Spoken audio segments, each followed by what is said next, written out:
Elles sont là, elles sont parmi nous. Elles peuvent prendre plusieurs formes, toutes différentes.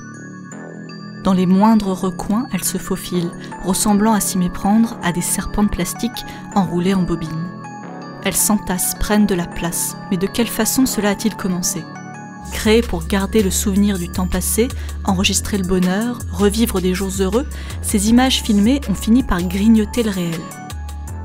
Pour endiguer la prolifération des pellicules et reconquérir leur espace, les humains sont à présent voués à inventer de nouvelles technologies qui sauraient à la fois réduire en taille ces objets sans supprimer leur mémoire.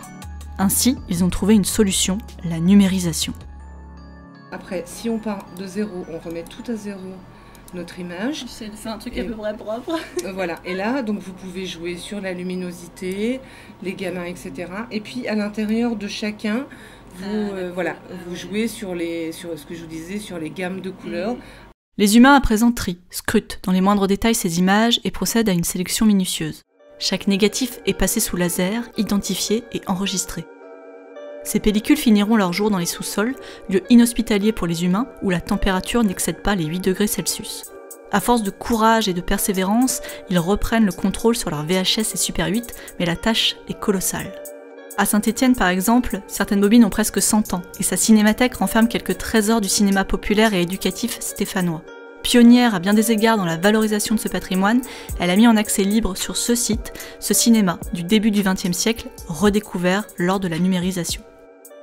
En parcourant ce lieu, je me dis que ces films sont une mine d'or, des kilomètres d'images de notre civilisation passée.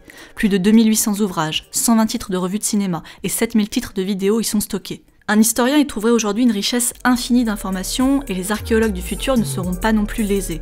On y trouve de tout, du très connu comme les Charlot et Buster Keaton, à des productions plus discrètes comme du cinéma rural ou encore des vidéos de vulgarisation. Car oui, la vulgarisation qu'on associe beaucoup à YouTube de nos jours n'est pas neuve. Présentée comme un nouveau média, une nouvelle manière de diffuser du savoir, la création sur Internet est vue comme une sorte de révolution dans le partage des connaissances et de la culture générale. Mais en réalité, cela a toujours existé et à Saint-Étienne, on projette ces vidéos depuis 1920 aux écoliers. Alors ça ne s'appelait ni YouTube ni C'est pas sorcier, mais Office du cinéma scolaire et éducateur, du documentaire éducatif, du long métrage récréatif, des débats après projection.